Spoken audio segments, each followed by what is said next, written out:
I think that it's more dangerous to have the knowledge of things that you know are bad and continue to do it. I think it's worse. You still went back. I think we just need to reevaluate here, guys. Something I've learned in my life, especially struggling with a lot of body image issues, is that another thing I like to say along with that is you will never look into the eyes of someone that God does not love. Hello everyone, welcome to Malkia the show. I'm your host Malkia, and today I'm going to be telling you guys 18 things and pieces of advice that I learned before I turned 18.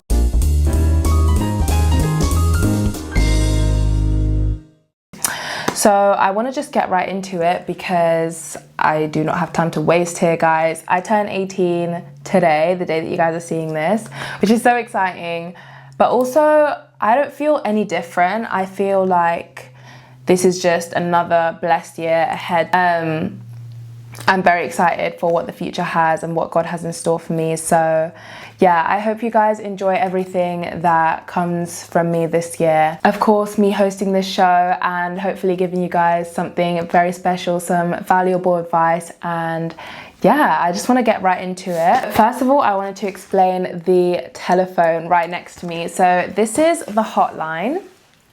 Say hey to the hotline. Anytime you guys have any dilemmas, any questions, any issues, any concerns, ring the hotline and I've got you, okay? A lot of people as I've grown up have told me that I'm very wise, and I would love to share as much wisdom as I possibly can. I know I'm very young, but I feel like you don't always have to experience things throughout life to learn from maybe other people's mistakes. But I don't want to get too deep into that because I have a lot to say for the 18 pieces of advice and things that I've learned before I turn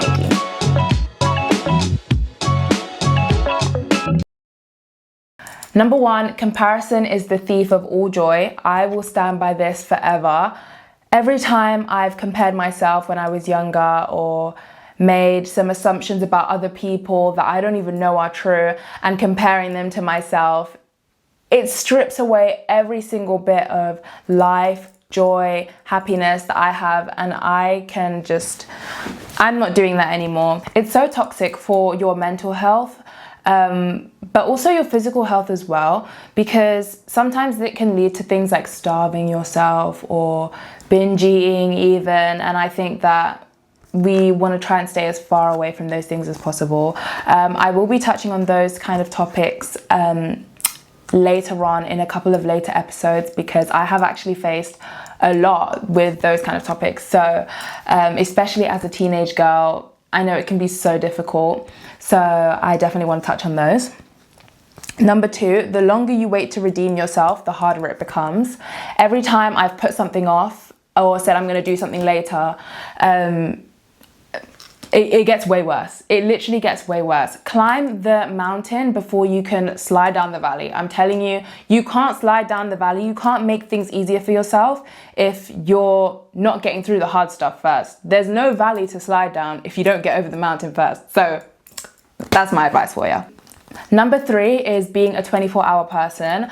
I think that sometimes it's super important. I've seen this online a lot lately, but it's super important to inconvenience yourself sometimes for other people. You never know what somebody's going through, especially if they're not a very vocal person or if they don't say things straight to people's face. If someone really needs you there, maybe they might not say it, but if you say it like, oh, I'm so sorry, I'm busy, and you really just can't be asked. But what if that person actually needed you to be there? What if that person was like super low in their mental health? What if that person was really struggling mentally? If you being there could have just really changed the trajectory of their whole life. I've heard so many stories, testimonies, all sorts of things about someone else just being there and inconveniencing themselves for being there for somebody else, and that has saved someone's life. I know it sounds dramatic, but it's actually true. If you're not getting through the hard stuff first, there's no valley to slide down if you don't get over the mountain first. So that's my advice for you. Number three is being a 24-hour person. I think that sometimes it's super important. I've seen this online a lot lately, but it's super important to inconvenience yourself sometimes for other people. You never know what somebody's going through, especially if they're not a very vocal person or if they don't say things straight to people's face. If someone really needs you there, maybe they might not say it, but if you say like, oh, I'm so sorry, I'm busy, and you really just can't be asked. But what if that person actually needed you to be there? What if that person was like super low in their mental health? What if that person was really struggling mentally? If you being there could have just really changed the trajectory of their whole life. I've heard so many stories, testimonies, all sorts of things about someone else just being there and inconveniencing themselves for being there for somebody else, and that has saved someone's life. I know it sounds dramatic, but it's actually true, and there are a lot of things that we may overlook, but I think they're really super duper important. Yeah, I'm yapping. There are a lot of things that we may overlook, but I think it's important sometimes for us to inconvenience ourselves and take a step out of our own shoes and be a bit empathetic. Also being less selfish. I feel like we think so much about ourselves in this life, and we are literally minuscule compared to all the bigger problems that are out there. So I feel like we should be inconveniencing ourselves. Not all the time, obviously. If you're absolutely wretched sick and you literally cannot do it anymore. Number 4, I would say, is the power of faith in your life is so important. I'm only 18 years old, and I thank God every single day that I have some sort of faith to look towards. For me personally, that's the Bible, that's Jesus. If you personally don't have a faith in your life, I would definitely recommend like looking into something like that. I know it can be very difficult for people to step out of their comfort zone and find something to believe that they may not think is like relevant to them. But again, like I said, there is more to this life, I feel like, than just ourselves. And if you've found that everything else in your life, or everything that you've tried, maybe self-help books and all of this stuff, may not have been the exact answer that you're looking for, what is the harm in trying faith? I have had tremendous experiences with faith in my lifetime, and I think that my faith in God has really kept me super grounded and alive. So yeah. Number 5, thinking before you speak. This is so important. You never know what people are going through. Again, I'm repeating that. You also have to have some sort of mental awareness of the things that you're saying, just because you need to be able to keep yourself accountable. If you can't even remember something that you said 2 days ago, just because you just blurt out your thoughts, especially when you're younger, we tend to say a lot of stupid things, and it can actually affect somebody's life later down the line. I know a lot of things that people have said to me previously stick, and that just depends. Everybody's different. Not everyone has things that just stick in their head, and maybe some people might be super forgetful, but you never know who you're speaking to. Again, that's another thing, you never know who you're speaking to. So if you're just blurting out things, and that could be somebody who has like a huge opportunity for you, or someone who has something to bless you with, and you're just uttering out all these stupid things, I don't know, that could be a little bit detrimental to your future, the decisions that they make regarding you. So yeah, thinking before you speak is very important. Okay, number 6. This is a little bit of biblical advice, but I take this on board with me like everywhere that I go. It reminds me that I am not perfect. Removing the plank from your own eye before noticing the speck in your brother's eye or somebody else's eye, right? And essentially that goes to say, don't be so quick to correct somebody else when you have a bigger problem. This has happened to me so many times, not just correcting other people, but noticing things wrong and judging and being just judgmental in general. Why do we do this? Why do we do this when actually sometimes we have it worse? Like, it's so bad. I don't understand humans sometimes. I don't know why our nature is like this, but we are so quick to judge other people, and we are so quick to name things that other people have done, and we literally have not a clue ourselves. We are perhaps facing worse things, we're doing worse things, we're saying worse things to people, we're being horrible, being nasty, and we're the first person to correct the other person. So I think that it's very important to just keep yourself in check and be slow to judge. Yeah, don't judge at all, but I feel like judging righteously is understandable, but being slow to call something out, and also giving constructive criticism rather than destructive criticism. If you're trying to tell somebody something that you think is not beneficial to them, don't go and be like, oh, well, actually, that's horrible. You should not, like, why are you doing that? Why are you doing that? Instead of judging them like that, you could be like, oh, perhaps you could try something else because I don't think that this is beneficial to you. There we go. Number 7, keeping your health in check is way more important than keeping your looks in check. I think this is so important. Something I've learned in my life, especially struggling with a lot of body image issues, is that your health is more important than how you look, because you're not going to care how you look when you're in hospital. You're not going to care how you look when your body is literally fighting against you and you're feeling sick and you're tired and you're having all these symptoms that lead up to like a horrible something, God forbid. But that's not going to matter. How you look is not going to matter when you're fighting for your life. Guys, there are so many health problems that people face, and it's purely due to ignoring their health and ignoring the internal issues. For example, diabetes. We ignore diabetes like crazy. Another thing is bowel cancer. I've done a lot of research on bowel cancer, and ignoring the signs of bowel cancer can be so easy, as well as the reasons as to why bowel cancer could be caused potentially. I would just say correlation because I'm not a doctor and I don't want to say causation, but processed foods, ultra processed foods, which can lead to more bowel activity, which can lead to bowel cancer essentially, which is why I'm saying correlation, because I'm saying which can lead to. But I think it's super important to pay attention to your health. If your health is not in check, the looks should be the least of your worries. Okay, number 8. There is no use reading all these self-help books, reading all these self-help TikToks and reposting all of the self-help quotes and all this la-di-da that you see online if you don't apply it to your life. I don't know how many people I've seen repost videos that are like, I could never be a mean girl. I could never be horrible to somebody. Well, you kind of are.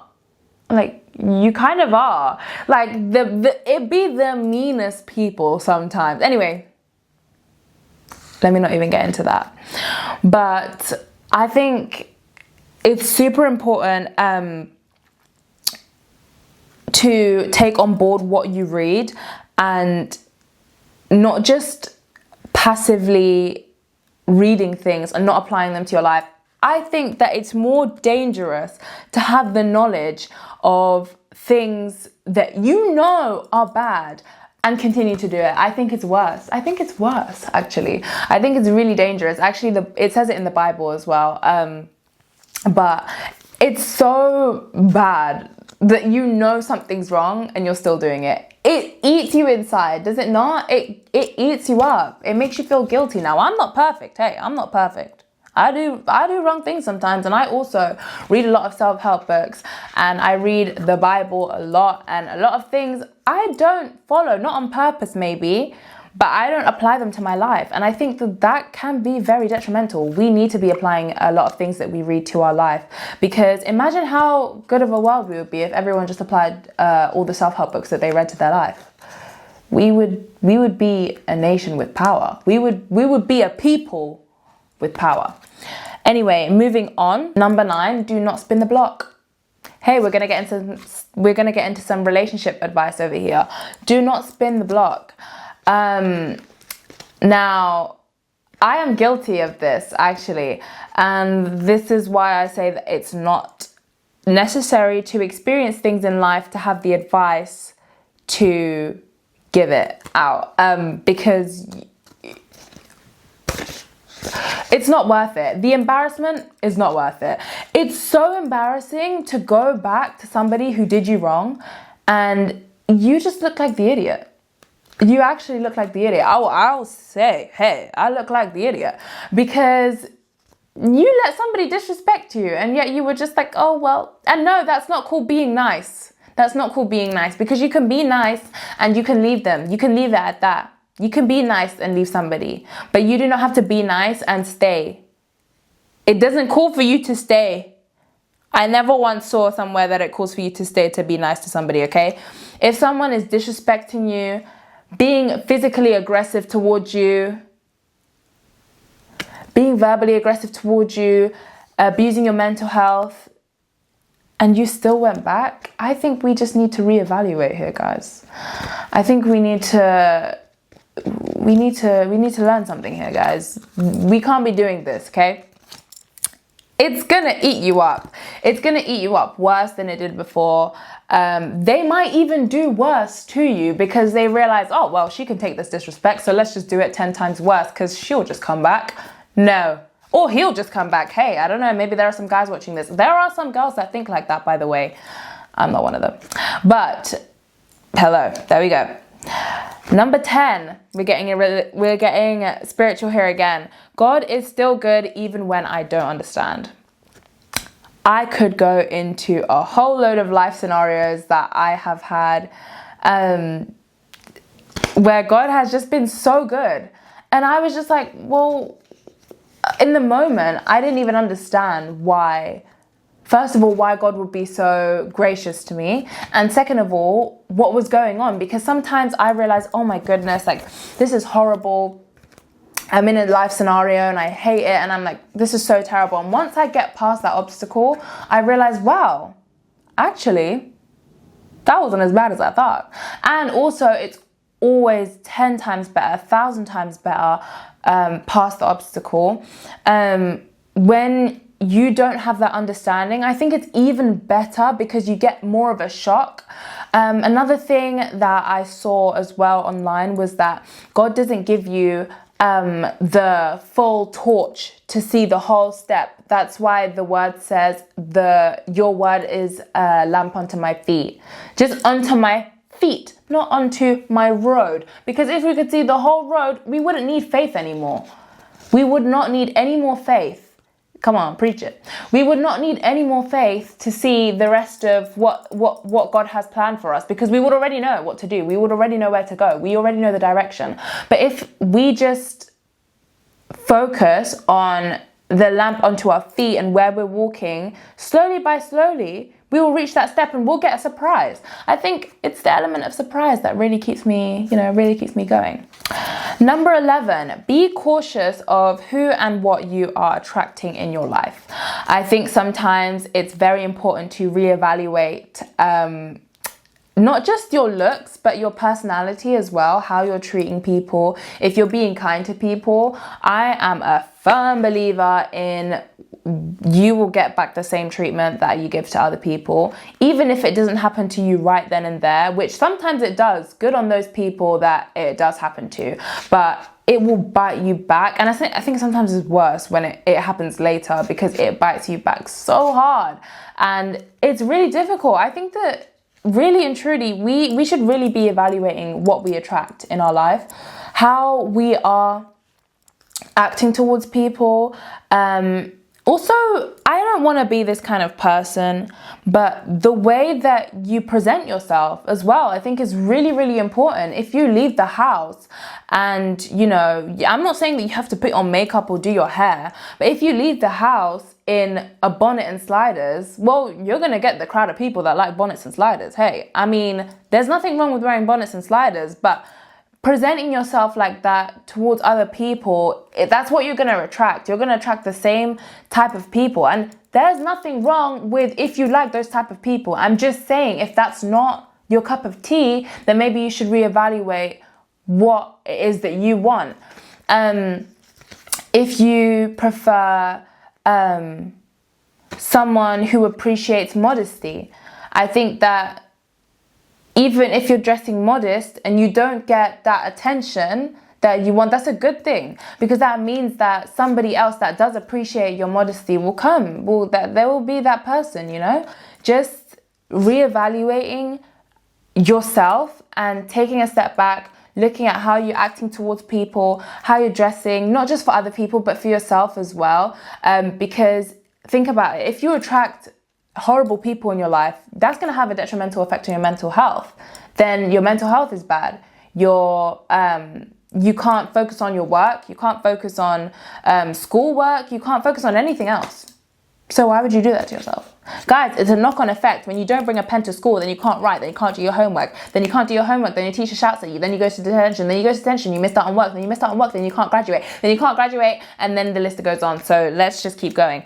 Number 12, take time to appreciate what and who is already in your life before wishing for more. We're always going to want more. We're always going to want more than what we already have. That's just human beings. That's just human nature. We never appreciate, well, not that we never appreciate, but we never slow down to recognize what is already in our life. And that makes us so eager and like excited to see what else there is out there. And sometimes when we do take that step back and notice and recognize and slow down and understand what else there is in our life, what we already do have in our life, we realize that actually that more that we wanted, we don't even need. Sometimes we won't even want it. I know sometimes I've really struggled a lot with having friendships just because I have been a really social person my whole entire life. So I thought that I really needed a huge amount of friends to be able to get through life. But no, that's actually not the case. I have a very small circle. It helps keep closer relationships, makes sure that people who really and truly know you are able to keep you accountable, are able to be there for you, and you can count on them for being a 24-hour person. And yeah, I think that's super important. Number 13, it's not worth portraying yourself as one thing online and then being a completely different person in real life to yourself, and not only to yourself but to other people as well.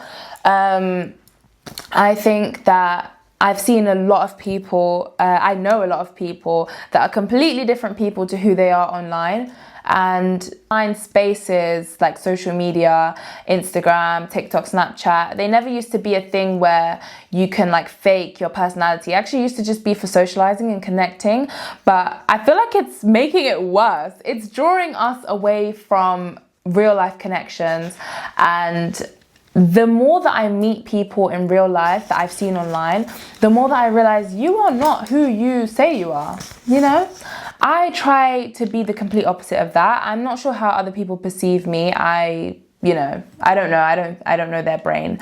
But I personally try my hardest to not please people, but to make sure that I'm not being inauthentic and that I'm not being fake. I hate being fake. That is my ick. I promise you that is the worst thing that you can do to me, not only to me but to other people as well. I'm pretty sure everybody else hates it too.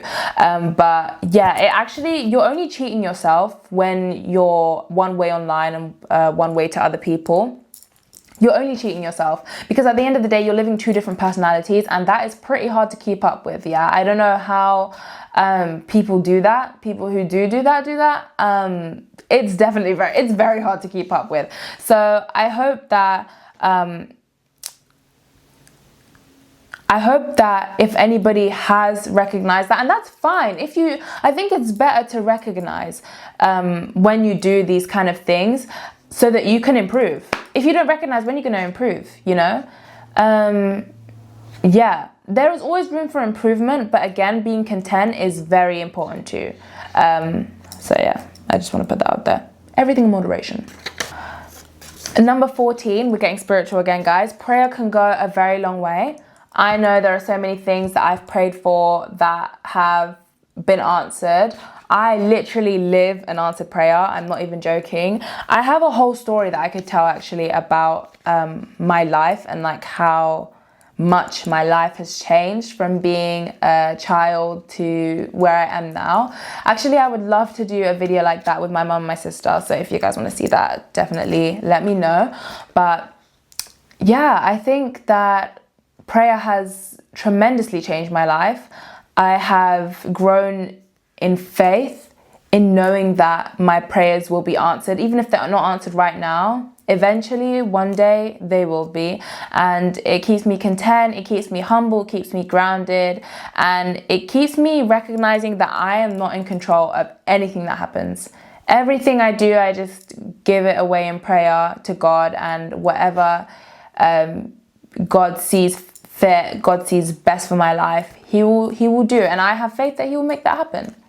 Number 15 I have is love everybody. Love everyone. Who are you to not love God's creation? We are all human beings. I get so sad when I see people like being horrible to other people. Like, you never know what someone has gone through in their life. I know myself personally, again, through my own life story, like, people looking at me, you would never know. You would just never know. So that's the same thing that I do with other people. I look at other people and I'm like, why would I judge you? Because I don't know what's happened in your life. I don't openly speak about what's happened in my life. One day I will, eventually. And it's not their place to talk about. Also, it's not our business. We don't need to know. We just need to know that we should be loving everyone. Also, you never know what could come back to you. I'm not saying do things for something in return, but you never know what could come back to you if you just have that little bit of kindness or that little bit of like help towards other people. Everybody needs help sometimes in their life. So yeah. Also, another thing I like to say along with that is you will never look into the eyes of someone that God does not love. God loves everyone on this earth, and if you are looking into somebody's eyes and you're thinking, well, you're just a horrible person, you could never, like, how could God love you? No, God loves everyone. So yeah, I use that a lot. Number 16, we're drawing near to the end. Oh my goodness. Not everyone is going to like you. Quit people pleasing. I have learned this. I was a people pleaser my whole entire life. I still sometimes do it to this day. But you just have to accept not everybody's going to like you. Get over it. There are a lot of people that hate my guts, and that's it. That's literally it. That's fine. That's absolutely fine. You can hate my guts. And you know what? That's great. I love that. I love that more people don't like me, because it shows that I'm doing something right. Because it shows that if everybody likes me, what am I doing? That means I'm changing myself to fit and accommodate other people. That's a problem. But I'm doing something right if not everybody likes me, because I'm being authentic. I'm being myself. I'm doing what I want to do. And if I'm trying to people please and do what everybody else wants me to do, I'm only hurting myself.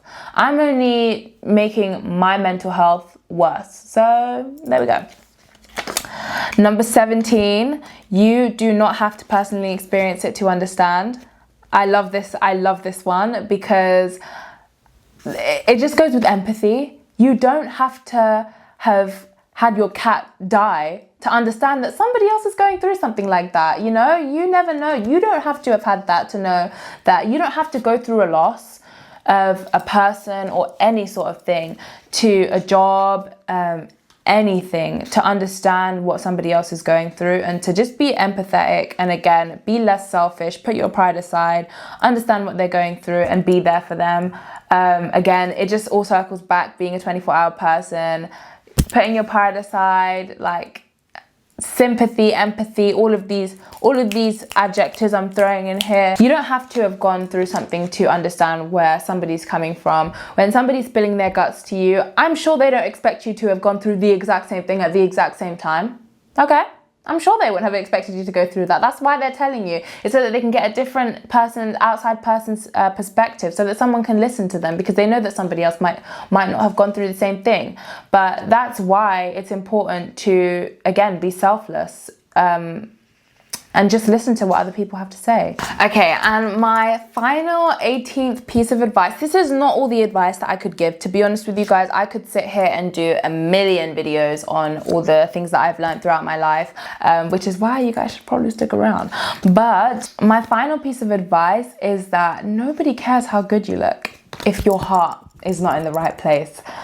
Nobody cares if you're the most beautiful person. I don't know how many times somebody has spoken to me, wow, like I am like in awe, I love this person, is amazing, and then they've opened their mouth And they've said vulgar words. They've been like, they've had the worst attitude. Oh, that's really bad. They've had like terrible, like just a bad heart posture. And I think it made them not look as beautiful anymore. And that's sad to say, because it didn't actually change any of their features that God gave them, but it changed them as a whole, and they're just them as a person. And it made me realize, like, wow, personality really does play a part. When people ask me like, oh, what's your type? I don't have one. Personality can really change it all for me. I'm not saying that you should change your personality or change to, you know, conform to what somebody else wants you to be like. But if you have some sort of hurt or hatred in your heart, don't take that out on other people, because that will definitely change some people's perception of you. Not that you should worry about other people's perception of you, but if everyone's perception of you is bad, maybe it's not their fault. Okay, maybe you should reevaluate. Okay. Anyways, I enjoyed filming this episode so much. I am so excited for all the future episodes to come.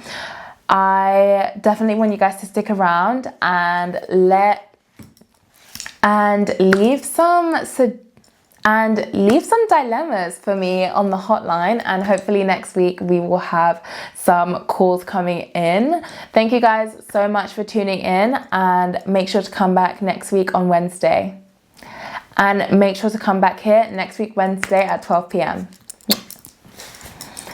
Make sure to come back here next week Wednesday at 8 a.m. And make sure to come back here next week Wednesday, 8 a.m. to get your daily dose of advice. And make sure to come back here next week Wednesday to get your... And make sure to come back here next week Wednesday to get your daily dose of... And make sure to come back here next week Wednesday to get your dose of Malkia. And make sure to come back here next Wednesday so that you can see all the tea that we have to spill, all the advice, everything. And yeah, I love you guys. Thank you so much. Mwah. And yeah, I love you guys. Bye.